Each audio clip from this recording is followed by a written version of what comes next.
ताल ठोक के brought to you by R Pure का हल्दी मसाला, मिर्च धनिया करे कमाल, सबका राजा आर प्योर मसाला।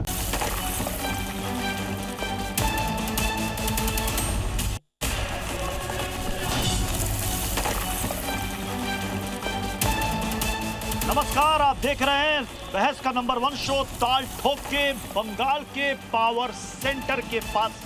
मेरे पीछे जो ये लाल इमारत आपको नजर आ रही होगी, ये लाल इमारत है राइटर्स बिल्डिंग, जिसने कई सरकारों के कामकाज को, सत्ता को बनते और बदलते देखा है। हालांकि पिछले कुछ सालों से ये पावर सेंटर शिफ्ट हो चुका था हावड़ा के नवन्ना में, जहां मुख्यमंत्री का सचिवालय था।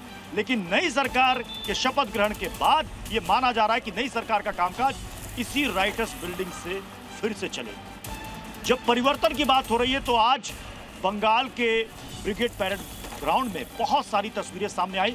आज उसको भी डिकोड करेंगे, उसको भी समझने की कोशिश करेंगे कि आखिर इसके मायने और मतलब क्या है। मीठा या नमकीन, चाहे जैसे खाओ, 100% सूजी से बनी आर प्योर वर्मिसेली, स्वादिष्ट सेहतमंद हर रोज। आज प्रधानमंत्री नरेंद्र मोदी का जनता के सामने झुककर उनका अभिवादन करना, नमन करना, शुभेंदु अधिकारी का भगवा वस्त्र पहनकर आना, यूपी के मुख्यमंत्री योगी आदित्यनाथ का शुभेंदु अधिकारी को भगवा पटका देना, आखिर इसके मायने क्या है? लेकिन इन सब के बीच यूपी के एक मौलाना ने कहा है कि शुभेंदु अधिकारी को जिन्होंने वोट दिया और जिन्होंने नहीं दिया, सबका ख्याल रखना होगा। किसी को नजरअंदाज किया तो फिर हालात और माहौल बिगड़ सकते हैं। मुख्यमंत्री शुभेंदु अधिकारी ने कहा कि मैं मुख्यमंत्री हूं और मैं सबका हूं। आखिर उन्होंने ऐसा क्यों कहा? सवाल है कि क्या कुछ लोग अपना राजनीतिक मतलब साधने के लिए, अपना उल्लू सीधा करने के लिए कोई भय का माहौल बनाने की कोशिश कर रहे हैं? बंगाल की सत्ता में यह बदलाव लोगों के जीवन में कितना बदलाव लेकर आएगा?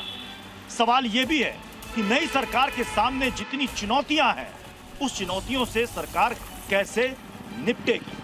और भी कई सवाल होंगे जिस पर ठोकेंगे ताल, जिसमें साथ होंगे खास मेहमान। लेकिन उससे पहले एक छोटी सी रिपोर्ट आपको दिखाना चाहता हूं।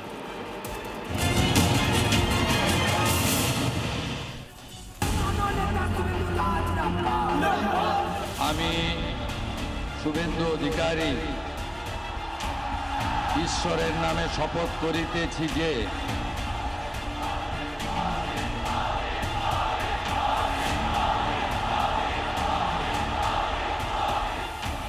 बहुत अच्छा लगा है, बहुत खुश हुआ था। मेरा पिताजी को देश का प्रधानमंत्री सम्मान दिया, फिलहाल गर्व तो होगा ही।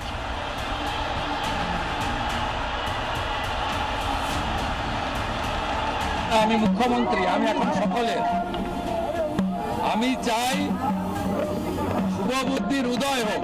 जोरदार लग रहा है, बहुत ऐतिहासिक लग रहा है। इस अवसर की प्रतीक्षा केवल पश्चिम बंगाल के लोगों को नहीं, पूरे हिंदुस्तान के लोगों की थी। आज का ये सूरज उस बंगाल के लिए है जहां विकास होगा, जहां विश्वास होगा।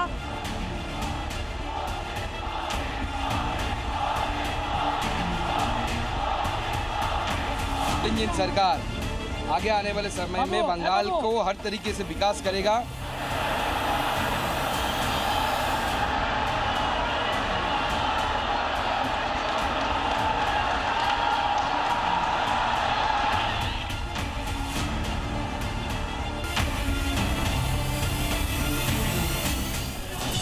से मिलवा देते हमारे साथ है के शर्मा जी, बीजेपी के प्रवक्ता, बादल देवनाथ हमारे साथ हैं, पॉलिटिकल एनालिस्ट और टीएमसी के समर्थक हैं, अजितेश पांडे हमारे साथ हैं, कांग्रेस के प्रवक्ता, शैलेशानंद गिरी महाराज है, महामंडलेश्वर है, जूना अखाड़ा के, शाहबुद्दीन बरेलवी साहब है, प्रेसिडेंट है ऑल इंडिया मुस्लिम जमात के, राम बाबू जी हमारे साथ जुड़ चुके हैं, सीपीआई के नेता हैं, बादल देवनाथ जी।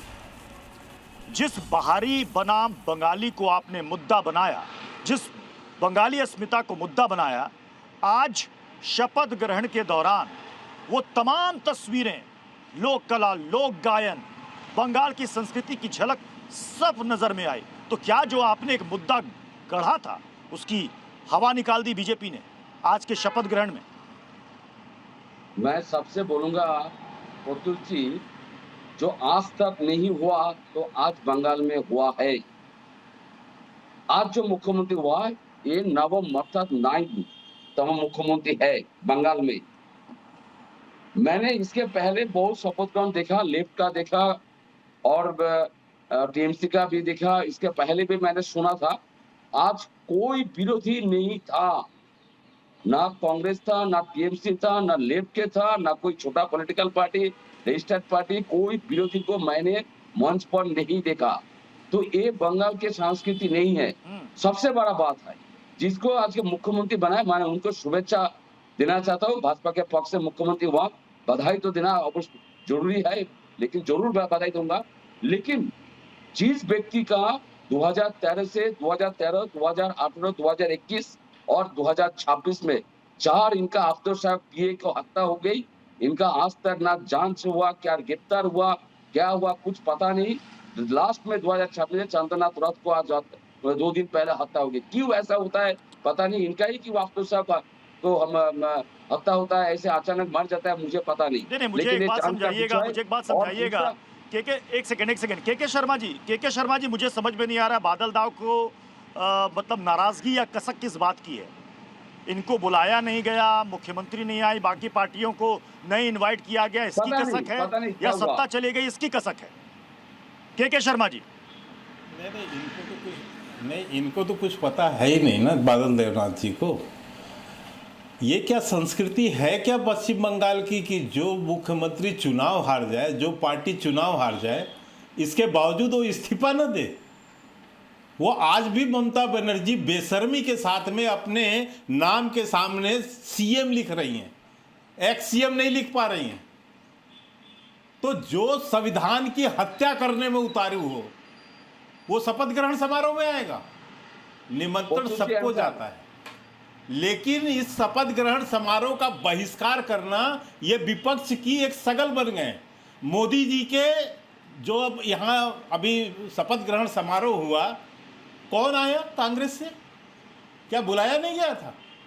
राष्ट्रपति के शपथ में नहीं आए लोग। यहाँ तो संयुक्त राष्ट्रपति का भाषण होता है तो उससे उठ छोड़ के चले जाते हैं। एक घटनाक्रम है क्या? ये विपक्ष जो है, ये विपक्ष जो है इस हालत में पहुंच गया है कि हर चीज का बहिष्कार करो। संसद, भैया बीच में नहीं बोला था देवराज जी, ये बदतमीजी है, ये बदतमीजी बंद करो, बदतमीजी बंद करो, मंच में बंद करो बदतमीजी अपनी, बीच में बोलने का। जो भी इस तरह से प्रत्युष जी इनकी बदतमीजी है, ये बीच में बोलने नहीं देंगे और इसीलिए ये मारपीट करके भाग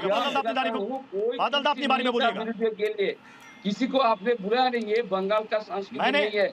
आप गुस्सा मैंने सवाल क्या किया था बादल दा, मैंने आपसे सवाल ये किया था, आपने बंगाली अस्मिता का मुद्दा उठाया, बंगाली संस्कृति का मुद्दा उठाया कि सब कुछ खत्म हो जाएगा बीजेपी की आज की इस नई सरकार के शपथ ग्रहण में। जितने मुद्दों को आप लोगों ने हवा दी, वो सारे संस्कृति की, लोक कला की, लोक गायन की सबकी झलक आज नजर आई, सबकी झलक नजर आई। इसलिए मैंने कहा कि जितने मुद्दे आपने उठाए उन सब की हवा निकल गई। मैं बोलूं, कौन बोलेगा? मैं प्रत्युष जी, मैं बोलूं? प्रत्युष जी पहले इनको बंद कराइए। ये इसी तरह की यहाँ भी स्टूडियो में बदतमीजी करके लड़ झगड़ के ये इनकी संस्कृति हो गई, इनकी संस्कृति बन गई है बादल देवनाथ की। मैं उस तरह का ना प्रवक्ता हूं ना उस बादल अपनी बारी में बोल लीजिएगा, के शर्मा जी अपनी बारी में बोल लें, एक एक करके बोलेंगे तो सबको मैं इसलिए अपनी बात पूरी करता हूं और मैं बात तथ्यों के आधार पर रख रहा हूं। मैंने अब कोई ऐसी बात नहीं कही है। आज भी आप देख सकते हैं कि वो ममता बनर्जी अपने नाम के सामने से सीएम शब्द नहीं हटा रही, खुलकर कहा कि मैं इस्तीफा नहीं दूंगी। ये संस्कृति है, ये लोकतंत्र की संस्कृति है, ये बंगाल की संस्कृति है, ये तानाशाही संस्कृति है। इस स्तर तक उतर जाना, तो जो व्यक्ति ये नहीं मान रहा है कि मैं हार गई, जनता का जनादेश नहीं मान रहा है, जनता का अपमान कर रहा है, वो क्या शपथ ग्रहण समारोह में आएगा? सारे लोगों को निमंत्रण जाता है। देवनाथ जी को पहले समझना चाहिए ये सारी चीजें जो प्रोटोकॉल है, मैं के शर्मा जी आपके पास लौटूंगा, लेकिन मैं पूरी बात तो कर देंगे। प्रत्युष जी पूरी बात तो बता दूं, मैं पूरी बात तो कह दूं अपनी, फिर आप जल्दी से बोलने दीजिएगा, क्योंकि जो झूठा आरोप यहाँ लगाया जा रहा है मैं उसकी बात बता रहा हूँ। ये तो पूरे ने देखा ना, दिल्ली के अंदर माननीय प्रधानमंत्री मोदी जी के जब शपथ हुआ, कोई विपक्ष नहीं आया। क्या बुलाया नहीं गया उनको? सबको बुलाया गया, लेकिन और एक मौके 26 जनवरी का बहिष्कार, 15 अगस्त का बहिष्कार। 15 अगस्त में लाल किले में न सोनिया आई, न राहुल गांधी आए, न खड़गे आए। ये किस तरह का बहिष्कार है भैया? हमारा बहिष्कार कर रहे हो, देश का भी बहिष्कार कर रहे हो, राष्ट्र विरोधी काम कर रहे हो, और यहाँ पर बैठ के बादल देवनाथ ज्ञान दे रहे हैं। मैं एक बात और कहना चाहता हूँ प्रत्युष जी, मौलवी साहब को भी मैं बताना चाहता हूँ, आप संस्कृति ये सड़क छाप बयान देना बंद कीजिए। वहां पर जो भाजपा की सरकार है, सबकी सरकार है, सबके लिए है, लेकिन किसी की तुष्टीकरण नहीं चलेगी, लेकिन जल्दी से ना हम तुष्टीकरण होने देंगे। बादल देवनाथ जी, ममता बनर्जी ने अभी तक अपने एक्स हैंडल से सीएम नहीं हटाया है, एक्स सीएम नहीं किया है, अभी भी वो अपने आप को सीएम मान रही है। आप एक तरफ संविधान की दुहाई देते हैं, कानून की बात करते हैं, संवैधानिक परंपराओं की बात करते हैं, फिर ये क्या है?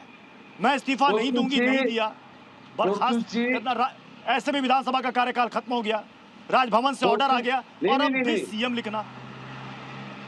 प्रत्युष जी, सबसे बड़ा बात है, जिस महिला का उम्र 70 के ऊपर है, आपने लात मार कर निकाल दिया। सारे इलेक्शन को आपने ईवीएम हटा के कहाँ की बात लेकर बैठ गए फिर से? अरे इसका जवाब तो दीजिए, इसमें क्या सेक्सुअल रॉन्ग है? क्या सेक्सुअल रॉन्ग है? इस पर तो जवाब आपसे देता बन नहीं रहा है। जबरदस्ती इलेक्शन कराना, जबरदस्ती इलेक्शन करके जीतना और सारे विरोधियों को अपमान करना। अजितेश पांडे जी, मैं कांग्रेस के प्रवक्ता कर रहा हूँ। अजितेश पांडे जी, आज की इस शपथ ग्रहण को देख करके कांग्रेस के मन में भी एक कसक तो रही होगी कि काश हम भी सत्ता में आते, हमारे भी कार्यकर्ताओं में इतना जोश, इतना उत्साह दिखता। बिल्कुल, क्यों नहीं आएगा? जब भी कोई सरकार बदलता है, हम लोग इस बार जब पश्चिम बंगाल की चुनाव हुआ तो हम लोग ने, कांग्रेस ने यहाँ 294 सीटों पे प्रतिद्वंदिता की, और यहाँ हम लोग जो है वो थर्ड ऑल्टरनेटिव के हिसाब से हम लोगों के पास गए। अब लोगों ने हमें नहीं वोट दिया, लोगों का मैंडेट है ये, तो वो हमको स्वीकार करना होगा। लेकिन मैंडेट के साथ, और जब भी ये सरकार तो पहले ही तो अपने आप को थर्ड ऑल्टरनेटिव मान लिया आपने। 3 ऑल्टरनेटिव है, 1, 2 और 3। पहला विकल्प क्यों नहीं रखा?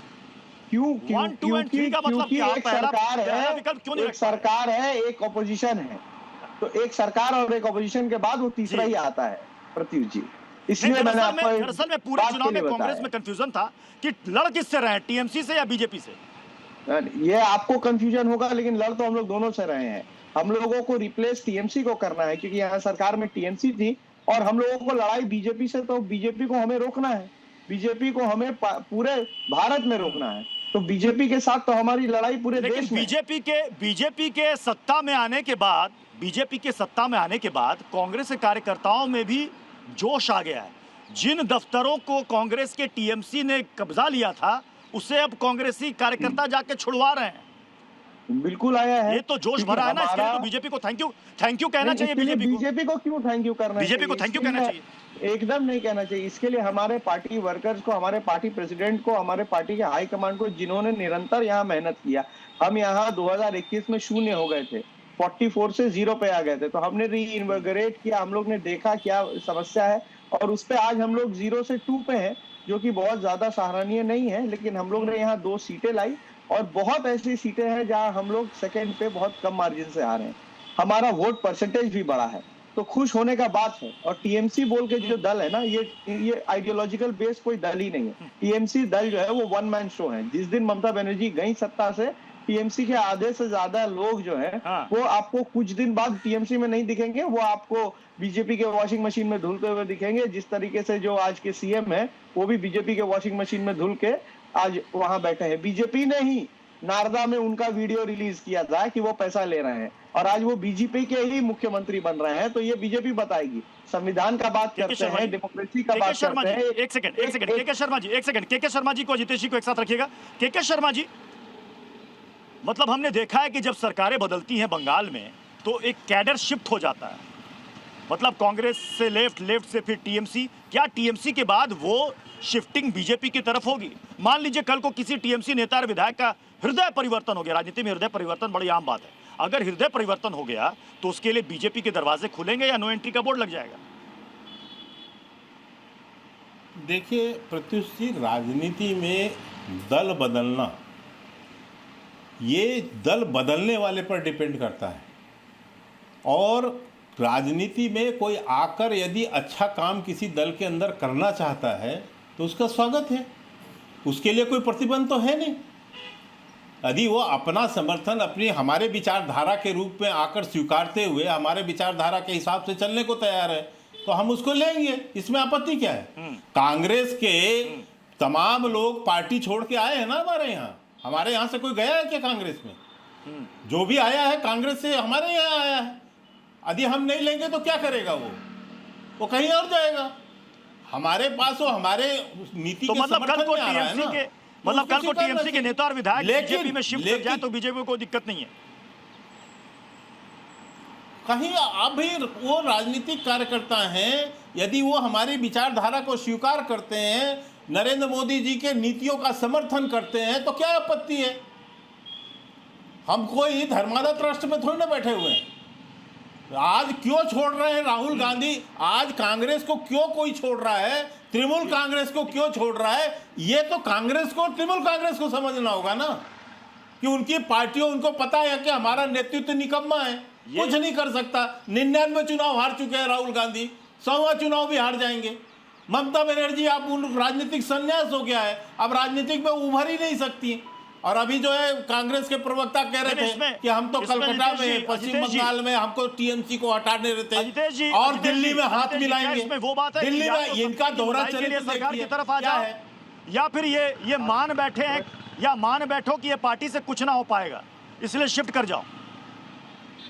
ये जो है ना, ये पूरे इंडिया में या जब से ये भाजपा आई है ना, ये सब ज्यादा होने लगा है। वॉशिंग मशीन में धुल के नेता जो है, पार्टी परिवर्तन, हृदय परिवर्तन, ये पहले नहीं हुआ करता था। इन लोग ने जिस तरीके से मध्य प्रदेश में सरकार गिराई, जिस तरीके से महाराष्ट्र, देखिए मैंने बीच में मुझे टाइम दीजिएगा, मैं इनको एक बार इतिहास बताता हूँ क्या होता था।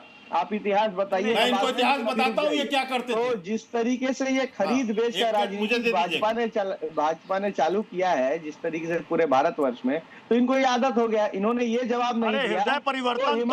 हृदय परिवर्तन तो राजनीतिक इतिहास में कई सालों से चला आ रहा है। कांग्रेस के कई नेता इधर से उधर गए, उधर से नेता बिल्कुल बीजेपी के भी नेता इधर आए, बहुत नेता इधर से ये मुद्दा ही नहीं है। लेकिन जिस प्रकार से, तो इसलिए कोई ये ना कहे कि किसी का मन नहीं बदलता है, हृदय परिवर्तन नहीं होता है। कोई नहीं कह रहा है ये बात। कांग्रेस के कई दिग्गज नेता भी बीजेपी में शामिल हुए। मैंने जो प्रश्न रखा मैं इस बीच एक बड़ी खबर मैं दर्शकों को बताना चाहता हूं। ममता बनर्जी ने एक बहुत बड़ा बयान दिया है। आज नई सरकार का शपथ ग्रहण हुआ और वो कह रही है कि देश में एक संयुक्त मंच तैयार हो, जो बीजेपी विरोधी है वो एक साथ आ जाए। मुझे लेफ्ट से भी कोई दिक्कत नहीं है, एनजीओ न्यूट्रल मंच से भी अनुरोध है कि ऐसे मंच हमारे साथ आ जाए। यानी कि एनजीओ, उनके अलावा न्यूट्रल मंच, यहाँ तक कि लेफ्ट से भी ममता बनर्जी को कोई दिक्कत, कोई आपत्ति नहीं है। राम बाबू जी भी हमारे साथ जुड़े हैं, लेफ्ट के नेता, बहुत सीनियर नेता हैं। राम बाबू जी, तो क्या हम कल को देश के राजनीतिक परिदृश्य में या बंगाल के परिदृश्य में ये देख रहे हैं कि ममता बनर्जी और लेफ्ट एक साथ मिलकर चुनाव लड़ रही है? देश के राजनीतिक परिदृश्य में तो ये स्थिति किसी न किसी रूप में बनेगी ही। भारतीय जनता पार्टी के विरोध की जितनी ताकतें हैं, उसका थ्योरेटिकल बैकग्राउंड में मैं नहीं जाऊंगा कि संविधान और लोकतंत्र का खतरा, वो सब जो रेटरिक अपनी जगह पर वो वैलिड है। तो इसलिए इनकी एकता अगर बनती है तो ये अच्छी बात होगी देश के लिए कि ये स्वस्थ ऑल्टरनेटिव जब दोनों तरफ होगा तो उसमें जनता को भी चॉइस करने का सही मौका मिलेगा। अभी तक जो स्थिति बिगड़ी है वो इसी वजह से कि एक तरफ तो आप कहते हैं कि दिल्ली में हम इकट्ठे हैं और राज्यों में जाते हैं तो आपस में स्ट्रीट डॉग्स की तरह फाइट में लग जाते हैं। ये जनता के बीच में विश्वास पैदा नहीं करता। अगर विश्वास पैदा करने जैसी सूरतें बनाते हैं तो ये देश के हित में, देश के लोकतंत्र के हित में बेहतर स्थिति होगी। नहीं, मुझे पोलराइजेशन भी होगा, वो मोर एंड मोर पॉलिटिकल होगा। बहुत ही साफगोई से और बेबाकी से हर सवाल का जवाब देते हैं। मुझे एक बात बता दीजिए, विपक्षी एकता में सबसे बड़ा रोड़ा क्या है? ईगो प्रॉब्लम सभी पार्टियों के बीच में, या फिर इस पूरे मंच की अगुवाई कौन करेगा? ये सबसे बड़ी दिक्कत है। व्यक्तियों और पार्टियों का ईगो और उनका स्वार्थ का टकराव, इसी वजह से ये नहीं बन पाती है एकता। अब इसका बाहर अगर हम जाएंगे तो तमिलनाडु में ये खेल हो रहा है, हम देख रहे हैं कि क्या हो रहा है। आपने देखा कि जब मैं आपके पास लौटूंगा सर, लेकिन शहाबुद्दीन जी भी हमारे साथ जुड़े हुए। मौलाना शहाबुद्दीन जी, आपने एक बयान दिया कि शुभेंदु अधिकारी को सबको साथ लेकर चलना चाहिए, जिन्होंने वोट दिया और जिन्होंने नहीं दिया। किसी को नजरअंदाज करने से माहौल खराब हो सकता है, हालात बिगड़ सकते हैं। क्या माहौल खराब होगा, क्या हालात बिगड़ेंगे? देखिए मोहतरम, मैंने माहौल खराब करने की बात नहीं कही है। मैंने ये कहा है कि सबका साथ, सबका विकास, सबका विश्वास का जो नारा प्रधानमंत्री जी का है, वो मूल मंत्र की तरह लेकर के चलेंगे तो वहाँ सब सामान्य स्थिति रहेगी, सब लोगों का सहयोग मिलेगा। और कल होम मिनिस्टर साहब ने बड़ी अच्छी तकरीर की थी और उन्होंने पक्ष विपक्ष और तमाम चीज़ों को भुला करके एक साथ में आने की उन्होंने दावत भी दी। बहुत अच्छा उनका भाषण था। तो आपके मन में संदेह क्यों है, डाउट क्यों है? नहीं, शुभेंदु अधिकारी ने अभी 2 दिन पहले ये कहा था कि मुझे हिंदुओं ने वोट दिया, मुसलमानों ने मुझे वोट नहीं दिया। ये बात जो है वो उनको नहीं कहना चाहिए, क्योंकि वो एक बड़े नेता हैं और अब तो मुख्यमंत्री हो गए हैं। तो मुख्यमंत्री होने के बाद में संवैधानिक पद पे बैठ जाता है और वहाँ बड़ी तादाद मुसलमानों की है। तो मुसलमानों का भी चाहे बहुत 1% की तादाद हो, 1.5% की तादाद हो, उन्होंने भी बीजेपी को वोट दिया और ख़ास तौर पर मुस्लिम महिलाओं ने वोट दिया। जब मुस्लिम महिलाओं ने वोट क्यों दिया, उसकी वजह ये थी कि भारत सरकार ने महिला आरक्षण बिल लेकर के आए और प्रधानमंत्री जी ने उस पर काफ़ी कोशिशें की, मगर सब लोगों ने, दूसरी पार्टियों ने उसको नकार दिया और पास नहीं हो पाया। तो इससे महिलाओं को शैलेशानंद गिरी जी, आपको भी बहस में शामिल करना चाहूंगा। शैलेशानंद गिरी जी, क्या मौलाना साहब के मन में संदेह की बड़ी वजह यह है कि उन्होंने हिंदुओं की बात कर दी, सनातन की बात कर दी और भगवा वस्त्र पहनते हैं? क्या इसकी वजह से इनके मन में संदेह हो रहा है कि मुसलमानों के साथ भेदभाव होगा? नहीं, देखिए, बंगाल का इतिहास जो रहा पिछली सरकार के दौरान, ममता जी के समय पर जितना ज्यादा प्रो मुस्लिम एक्टिविटी हुई है, रोहिंग्याओं से लेकर के 24 परगना से लेकर के वर्धमान से लेकर के संदेश खली, ये सारे विषय वस्तु ऐसे हैं जिसको कहीं ना कहीं हमें न्यूट्रलाइज तो करना पड़ेगा ना, लोगों के साथ न्याय तो दिलवाना पड़ेगा। तो कहीं संदेह उसमें क्या होता है कि एक्स्ट्राऑर्डिनरीली कहीं मुसलमानों के ऊपर कोई शक्ति ना हो जाए, ऐसा इनके मन में संदेह मुझे अभिव्यक्त दिख रहा है, तो इनकी बातों से लग रहा है। पर देखिएगा प्रत्युष जी, अभी जो नवीन सरकार है उनके समक्ष 2 चुनौतियां सबसे बड़ी है। एक डेमोग्राफिक बैलेंस का बहुत आवश्यक है वहाँ पे बंगाल का, जो कि अपने आप में एक बारूद के ढेर पे बैठ गया था, और साथ में ही 70 से लेकर के अभी तक वहाँ का जो इंडस्ट्रियल वीकनेस है, वहाँ का जो औद्योगिक बीमारी है, 70 के अंदर जिस प्रदेश के अंदर सीपीआई की सरकार के दौरान अन्य लोगों के द्वारा बिरला को पिटाई की गई, आदित्य बिरला के साथ में दुर्व्यवहार किया गया, और देखिए आश्चर्य उस समय का मीडिया जिसको अभिव्यक्त नहीं कर पाया था। वहीं पर 2007 में नैनो का वहां से चले जाना, यानी कि जिस विषय के ऊपर ममता सरकार में आई थी वही गलतियां ममता ने करी है, तो हिंसा सिर्फ शिफ्ट हो गई है। पहले सीपीएम मैं नफीस अंसारी भी जुड़े हमारे साथ AIMIM से, मैं उनका रुख करूंगा, लेकिन मैं मौलाना शहाबुद्दीन जी आपसे समझना चाहूंगा, आप जो आज कह रहे हैं, आपके मन में संदेह, डाउट, ये जो आशंकाएं आ रही हैं, जब TMC की सरकार थी और जब यही आरोप लगता था कि वो तुष्टीकरण की राजनीति करती है, आपने कितनी बार संदेह पैदा किया, कितनी बार आपके मन में संदेह आया जो आज आपके मन में संदेह आ रहा है? देखिए, पहले भी मैंने कहा था कि ममता बनर्जी को जिस तरीके से बंगाल के तामीर और तरक्की के लिए काम करना चाहिए था वो नहीं कर सकी। इसी वजह से लोगों ने उनको रिजेक्ट कर दिया और भाजपा को लेकर के आए। मगर अब जो जिस तरीके से अभी तोड़ फोड़ हुई है और शुभेंदु अधिकारी एकदम मजहबी लिबास, मजहबी कलर के साथ में पहुँचे हैं, तो उससे जो है जाहिर बात है कि जो लोग हैं उनके मन में इस तरह की बातें तो उभरेंगी और उठेंगी। और वो साफ तौर पर 2 दिन पहले वो कह चुके कि हिंदुओं ने मुझे वोट दिया, मुसलमानों ने वोट नहीं दिया। एक बड़े अधिकारी को कभी किसी भाजपा के नेता ने इस तरह की बात नहीं कही कि मुझे हिंदुओं ने वोट दिया, मुसलमानों ने वोट नहीं दिया। मैंने पहली बार उनकी जुबान से इस तरह की बात सुनी है। उनको मालूम है कि अब हम मुख्यमंत्री की कुर्सी पर बैठने जा रहे हैं, जिम्मेदारी निभाने जा रहे हैं, संविधान के उसूलों की पाबंदी करने जा रहे हैं, और इस तरह की भाषा जब बोलेंगे तो जाहिर बात है कुछ लोगों के दिलो दिमाग में इस तरह की बातें उभरेंगी। ठीक है, मैं इसका जवाब के शर्मा जी से लूंगा, लेकिन उससे पहले मैं नफीस अंसारी आपसे समझना चाहूंगा। जब मुख्यमंत्री ने यह कहा कि मैं अब मुख्यमंत्री हूं और मैं सबका हूं, तो मुझे लगता है कि जितने लोगों के मन में सवाल और संदेह था, सबका एक लाइन में जवाब मिल गया। देखिए प्रत्युष जी, हमारे मन में ऐसा कोई संदेह नहीं है। इसलिए नहीं है क्योंकि देश कल भी संविधान से चल रहा था और आज भी संविधान से चल रहा है। जिनके मन में संदेह है क्यों है वो जाने। देखिए, आज भारत में कई किस्म की पार्टी, और सब भारत की पार्टी, चाहे वो बीजेपी हो, कांग्रेस हो, लोग उनको नकार सकते हैं, कभी सर में बैठा सकते हैं। आज पश्चिम बंगाल में बीजेपी को कोई वर्ग वोट करे या ना करे, लेकिन उनको सत्ता मिली है।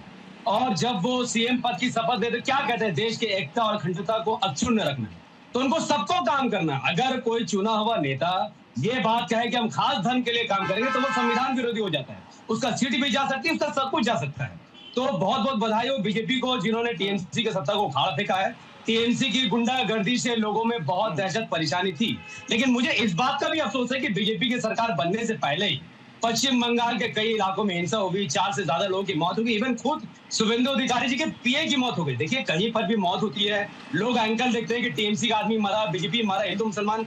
रियलिटी में क्या होता है, जिस इलाके में कोई आदमी मरता है ना, वहाँ दहशत फैल जाती है। आम लोग घर से बाहर नहीं निकल पाते, लोगों का रोजगार चल जाता है। तो हम इस सरकार से उम्मीद करते हैं कि देखिए, पश्चिम बंगाल को ह्यूजली इन्वेस्टमेंट की जरूरत है। बीजेपी ने वादा किया हर घर में 2 रोजगार। सर पतियों जी, हर घर में 2 रोजगार तभी मिलेगा जब बाहर से इन्वेस्टमेंट आएगा। अगर पश्चिम बंगाल का माहौल गर्म रहेगा, जो भी बीजेपी का नई सरकार है, आज शपथ ग्रहण हुआ है। सरकार को थोड़ा सा वक्त भी देना पड़ेगा और देखना होगा कि कितना एक्शन प्लान धरातल पर नजर आता है। मैं के शर्मा जी, कई सारी बातें चुनाव में कही गई, वायदे के तौर पर, संकल्प के तौर पर। 6 महीने में बंगाल में यूसीसी लागू करने की बात भी उठी। तो क्या हम ये माने कि उत्तराखंड के बाद बंगाल दूसरा राज्य होने वाला है जहां पर यूसीसी लागू होगा? वो तो प्रत्युष जी हमारे घोषणा पत्र का हिस्सा है, लेकिन मैं जो बरेली साहब जो बात कर रहे हैं, मैं उस पर कहना चाहता हूँ। इनको बड़ी तकलीफ हो गई। शुभेंदु अधिकारी जी ने कहा कि हमें हिंदुओं ने वोट दिया। अखिलेश यादव जो कह के आए कि वहाँ पोलराइजेशन हुआ, हिंदू उनकी तरफ हो गए और मुसलमान इधर हो गए, वहाँ पोलराइजेशन हो गया। हम पे तो बड़ा आरोप लगाया सांप्रदायिकता का। सौगत राय खुद कह रहे हैं कि हिंदुओं के ऊपर इतना अत्याचार किया ममता बनर्जी ने, जो उनके मंत्री हैं, खास उनके नेता हैं सदन के अंदर, वो कह रहे हैं कि हिंदुओं पर इतना अत्याचार हुआ कि जो है पोलराइजेशन हो गया। मैं ये पूछना चाहता हूँ, मूल बात ये नहीं है प्रत्युष जी, तकलीफ कहाँ है बरेली साहब को, अखिलेश यादव को, राहुल गांधी को, मैं वो बताना चाहता हूँ। इन लोगों का जो तरीका था कि जाति का जहर बो हिंदुओं के अंदर, जातियों में बांट दो हिंदुओं को। जो राहुल गांधी पूछते थे जाके कि मीडिया में कितने SC ST हैं, कितने जज SC SC हैं, कितने अधिकारी SC ST हैं, ये जो फार्मूला था, ये जो इनका एजेंडा था, उसको बंगाल की जनता ने ध्वस्त कर दिया। इससे बौखलाए हुए हैं अखिलेश यादव, इससे इन्होंने वस्त्र को लेकर के भी संदेह पैदा किया। इनका कहना है कि नए सीएम भगवा वस्त्र पहनकर आए, हिंदू वोट की बात की। हाँ ना, अभी मैं उसी पे आ रहा हूँ। बरेली साहब का नजरिया भी बता रहा हूँ। एक तरफ तो इनकी, जब इनका विषय आता है तो ये कहते हैं सर रंग में क्या कलर है, रंग से धर्म कैसे पहचाना जाता है। आज इनका चश्मा बदल गया है, उनके कुर्ते देख के इनको लग रहा है कि ये तो हिंदुओं का है। अब भगवा हिंदुओं का हो गया, अब मुसलमानों में भगवा यूज नहीं होता है बरेली साहब। लेकिन क्या है, आपका चश्मा जो है ना, वो जातिवाद में बांटने का है। ये आपके एजेंडा फेल हो गए हैं वहाँ पर। हिंदुओं ने बताया कि हम जातियों में नहीं बटेंगे, हम अत्याचार के विरुद्ध करेंगे। ठीक कहते हैं आप, हम मानते हैं कि कई मुस्लिम महिलाओं ने भाजपा को भी वोट दिए होंगे। निश्चित तौर से हमने ट्रिपल तलाक लागू किया, हमने महिलाओं का अधिकार सुरक्षित किया वहाँ पर। लेकिन ये जो आप धर्मनिरपेक्ष और ये हिंदू मुसलमान करते हो ना, यही कोई ऐसी योजना बताइए मोदी सरकार की जिसमें कहा गया हो कि जो है हम इनको नहीं देंगे, इसका लाभ जो मुसलमानों को नहीं मिलेगा। वही अखिलेश यादव जब उत्तर प्रदेश में बोलते थे कि 15% मुसलमानों को आरक्षण देंगे, एक तरफ तो आप ये आपकी बोलती क्यों बंद थी उस समय? क्यों नहीं उस समय आप लोगों ने विरोध किया? ये 15% आरक्षण मुसलमानों के लिए नहीं होना चाहिए। आपके चश्मे को क्या हो गया जो आपको सिर्फ भगवा ही दिख रहा है और भगवा पर आपको संदेह पैदा हो गया? क्या हो गया आज आपके चश्मे में? देखिए मोहतरम, मैं चाह रहा हूँ कि के शर्मा जी भी थोड़ा सा चश्मा पहन ले, मेरे बारे में सोचने और समझने की थोड़ी सी सलाहियत रखें तो पूरा चश्मा बदल जाएगा और चेंज हो जाएगा। शर्मा जी बाद में मेरे बारे में थोड़ा सा सोचिएगा, विचार करिएगा। मुझे किसी सीख की जरूरत नहीं है। आदमी नहीं हूँ बरेली साहब, आपकी किसी सीख की जरूरत नहीं है। मैं किसी मौलाना मौलवी से सीखता नहीं हूँ। मैं किसी मौलाना से सीखना नहीं चाहता। दूसरों को नसीहत करते मैं एकदम स्पष्ट कह रहा हूँ, मैं किसी मौलाना की कोई शिक्षा नहीं लेता हूँ। पर खुद अमल करिए। मुझे किसी मौलाना की शिक्षा नहीं चाहिए। मेरे यहाँ पंडित बहुत हैं, मेरे यहाँ साधु संत बहुत हैं देने के लिए। दूसरे पे इल्जाम लगाएंगे तो कोई जवाब देगा? ये जो है ना दोगला चरित्र मत दिखाइए। भाजपा जीती तो सांप्रदायिक, भाजपा जीती तो सांप्रदायिक, ये दोहरा चरित्र है आप लोगों का। और खुले आप जब फतवा लिखते हो, जब खुले आप फतवा बांटते हो कि हिंदुओं को भाजपा को वोट न दो, तब समझ में नहीं आता। आप फतवा क्यों देते हो? फिर आप क्यों फतवा देते हो? आप क्यों फतवा बांटते हो? मुझे आपकी आवाज समझ में नहीं आ पा रही, आप दोनों एक साथ बोल रहे हैं। बीच मत बदलिएगा। और अभी खुद बोल रहे हैं अरे अखिलेश प्रेम तो आप है, आपके अंदर अखिलेश प्रेम है। मैं अखिलेश प्रेम नहीं हूँ, मैं शर्मा जी आपके अंदर अखिलेश प्रेम है। और वो लोग जो लोग आपके साथ में आपको जिताने के लिए गए थे, फतवा क्यों जारी करते हैं भाजपा के अगेंस्ट? इनसे एक बार पूछिए कि ये फतवा क्यों जारी करते हैं? मुझे अखिलेश का प्रेम नहीं है। फतवा क्यों जारी करते हैं भाजपा के अगेंस्ट? इसका उत्तर दीजिए हमें। खिलाफ मैंने बोला है, अखिलेश की नीतियों के खिलाफ मैंने बोला है, अखिलेश की सोच के खिलाफ मैंने बोला है। नफीस जी को शाहबुद्दीन जी को एक साथ रखिएगा। नफीस जी अभी आपने कहा कि हमारे मन के अंदर किसी तरह का कोई संदेह नहीं है, तो मौलाना साहब को ये संदेह क्यों हो रहा है? नफीस भाई आपके पास अगर कोई जवाब हो तो दे दीजिए। आपने कहा कि हमारे अंदर कोई संदेह नहीं है, इनको क्यों संदेह हो रहा है? देखिए बीजेपी नेता का मैं इस बात का समर्थन करूंगा कि देश के किसी भी धार्मिक जो मौलाना होते हैं या पंडित होते हैं, उनको किसी भी पार्टी के हित में या सपोर्ट में या खिलाफ में कोई भी फतवा या फिर नारा देने की जरूरत नहीं होती। देश में जो सरकार बनती है या जो चुनी जाती है वो डेवलपमेंट के आधार पर होनी चाहिए। एक समाज को इस तरीके से बोलना है कि आप इसको वोट करो, इसको वोट ना करो, ये नुकसान होता है। अगर कोई समाज सर इनको रोकिए, पानी सर इनको रोकिए। मौलाना साहब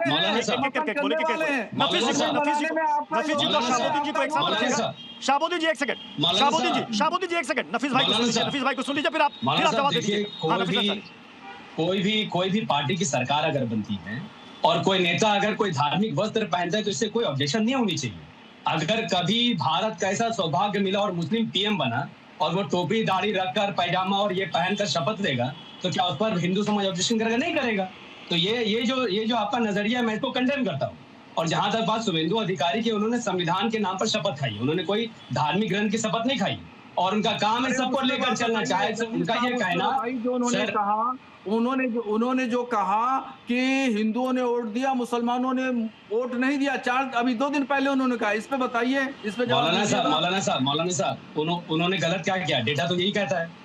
देखिए पश्चिम बंगाल हो या भारत हो, मुसलमान बीजेपी को जल्दी वोट नहीं करते। अरे अब आप तो ये भी सच है कि 2021 में सर सुनिए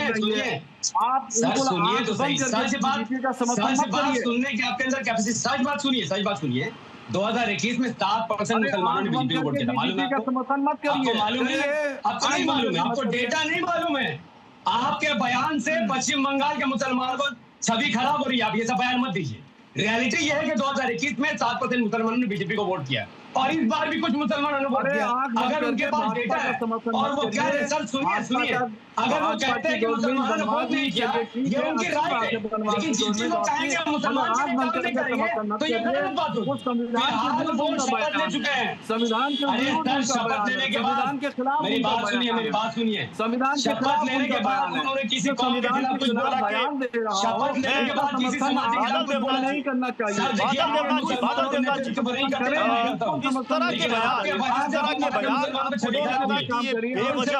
किसी के मन के अंदर बहुत तरह का भय, डर, आशंका, संदेह पैदा करते हैं। मतलब क्या हो जाता है कि यहाँ के चुनाव होते हैं, यहाँ के नतीजे आते हैं, बांग्लादेश में बैठा एक नेता वहां पर कहता है कि ममता बनर्जी को चिंता करने की जरूरत नहीं है, 17 करोड़ मुसलमान आने को तैयार है, आपके सहयोग करने के लिए तैयार है, आप एक बार हाँ करो। ये क्या है? अरे हमारा देश है, हमारा चुनाव है, सत्ता आती है और जाती रहती है, वहां पर क्यों पेट में दर्द हो रहा है? और खास पार्टी के समर्थन में बांग्लादेश को 2 टुकड़ा में बादल देना चाहिए, बादल देना चाहिए। भारतीय मुसलमानों नाते मैं कहता हूं पोतू जी, ये के शर्मा जी को कोई शर्म तो नहीं है। अभी इन्होंने कहा जितना भाई भाषा ठीक रखना देवनाथ, ये बदतमीजी मत करना, भाषा ठीक रख। यदि संस्कार नहीं है तो सीख के आप, समझ गए? भाषा सीख रखना। कोई खराब बात तो नहीं किया। अपनी बौखलाहट में बदतमीजी मत कर रहे हैं। यहाँ पर जूता खा के लिख रहे हो अभी एक स्टूडियो से, तुम समझ गए? मैंने बोला प्लीज मैं दोनों मेहमान सम्मानित मेहमान है, मैं सभी से कहूंगा मर्यादित शब्दों का इस्तेमाल करें प्लीज। मैंने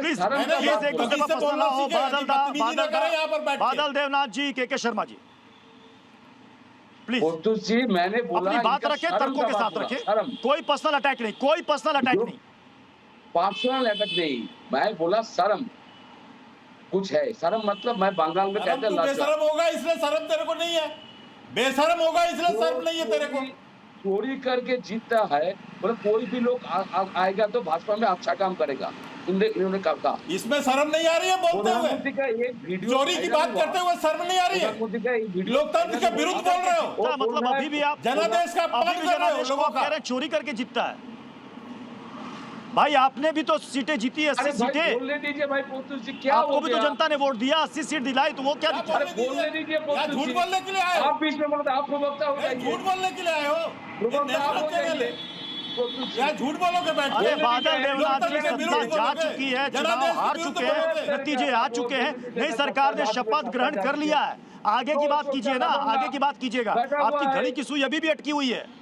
अरे बोलने दीजिएगा, नहीं तो मैं चला जाऊंगा। क्या बोला क्या पोतू जी, आप प्रवक्ता हो जाए भाजपा का? हाँ तो चला जाए, भाजपा का लीडर बन जाइए, चला जाए। आप बोलिए ना। अरे दादा प्रत्युष खरे किसी का प्रवक्ता नहीं हुआ है। प्रत्युष खरे सवाल पूछता है, तीखे सवाल पूछता है, सभी से पूछता है। चुप जाए, वो उनकी समस्या है। आप बोलिए की बात। यही संस्कार है इसका, यही इसीलिए भगाया गया था स्टूडियो से, दिल्ली में भी अभी ये भगाया गया है दिल्ली से, बदतमीज को इसीलिए भगाया है, ये बौखला गया है, इसका दिमाग खराब हो चुका है, इसीलिए यहाँ पर पैसा ले रहा है, प्रधानमंत्री खुद कह रहे हैं। और वही प्रधानमंत्री आज शुभेंदु अधिकारी को मुख्यमंत्री बना दिया और शपथ पढ़ने है। तो मैं इसलिए बोला इन लोगों का कोई शर्म है? मैं इनको व्यक्तिगत रूप से कोई शर्म का बात नहीं किया, इन लोगों का कोई शर्म है? तू हिंदू नहीं है, तेरे को शर्म नहीं है? हिंदू नहीं, हिंदू नहीं है, तू मुसलमान है। कैसा हिंदू है? क्या है तू? कैसा हिंदू? तू मुसलमान है। मैं तो देवनाथ, तू हिंदू नहीं है। प्लीज हिंदू को शर्म नहीं है? तुझे कोई पता है? तुझे कोई पता है? भोलेनाथ का नाम शैलेश गिरी जी, मैं शैलेश गिरी जी का कुछ पता है? शैलेश गिरी जी, आज जरा उस तस्वीर के बारे में बताइएगा। जब शुभेंदु अधिकारी भगवा वस्त्र पहनकर आते हैं, योगी आदित्यनाथ के पास जब जाते हैं तो योगी आदित्यनाथ भगवा फटका उनके गले में डालते हैं। ये जो तस्वीर है, ये तस्वीर क्या कह रही? क्योंकि आज मैं खुद सुबह से लगातार फील्ड पर था और मैंने देखा जिनसे मिलो वो सबसे पहला जय श्री राम कहता था। सबसे पहले जय श्री राम, वंदे मातरम, जय बांग्ला, ये कह करके ही वो आगे निकलता था। और भगवा कलर के शर्ट, भगवा कलर के टी शर्ट, भगवा कलर के गमछे, भगवा कलर की पगड़ी, भगवा कलर की साड़ियां, मतलब पूरी सड़क भगवा में नजर आ रही थी। तो ये तो बंगाल में लोगों ने देखा। एक समय में कांग्रेस, फिर उसके बाद यही लाल वस्त्र, लाल कपड़े, लाल गमछा सब नजर आता था। तो आज जब ये भगवा आ रहा है तो लोगों के मन में, विपक्ष के मन में इतने सवाल और क्यों है? क्यों इतने सवाल? नहीं देखिए, ये जो नैरेटिव सेट हुआ है भगवा वर्सेस जो पोलराइजेशन हो रहा है बार बार, उसकी जिम्मेदार टीएमसी है, ये तो स्पष्ट बात है। याद करिए वो दिन जब कुछ लोगों ने जय श्री राम का नारा लगा दिया था तो ममता जी कार से उतर करके उनको डपटने लगी थी, आक्रोशित हो गई थी। 2017 के अंदर दुर्गा पंडाल के ऊपर प्रतिबंध लगा दिया गया था कि कहीं न कहीं प्रोवोकिंग था। लोगों को आज भारतीय जनता पार्टी की जीत के अंदर एक स्पष्ट रूप से भाजपा ने भी प्रयास किया है कि वो हिंदुत्व का चेहरा लग करके हमेशा चले। तो आज हिंदू के मन में विषय आया है। और रही बात इस भगवा की, याद रखिए हम साधु संत लोग जो भगवा पहनते हैं वही शेख अब्दुल कादिर जिलानी का भी प्रिय रंग था जाफरान, जिसे भगवा कहते हैं। वो इसलिए था कि भाई हमने अपने आप को के अंदर दग्ध कर लिया है। तो जन सेवा के अंदर यदि कोई भगवा पहनता है तो कोई से भी धर्म जाति वर्ण संप्रदाय का हो तो एक प्रतीक होता है, उसने अपने आप को उस कर्म ज्वाला में दग्ध कर लिया है, तो भस्म होने को तैयार है। तो मुझे ऐसा लगता है उस जगह पर बंगाल के अंदर जहाँ पर एक तरह से चल रहा था, अब वहाँ पर वापस से सांप्रदायिक समरसता की बातें शुरू होंगी। बिल्कुल, भगवा सनातन वसुधैव कुटुंबकम की बात करता है, सबको साथ लेकर चलने की बात करता है। बहुत बहुत शुक्रिया आप सभी का हमारे साथ ताल ठोके में जुड़ने के लिए। खबरों का सिलसिला जारी रहेगा, आप बने रहिए जी न्यूज के साथ। धन्यवाद।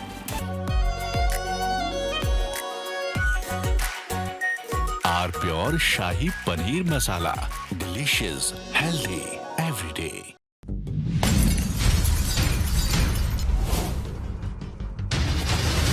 ताल ठोक के brought to you by R Pure का हल्दी मसाला, मिर्च धनिया करे कमाल, सबका राजा आर प्योर मसाला।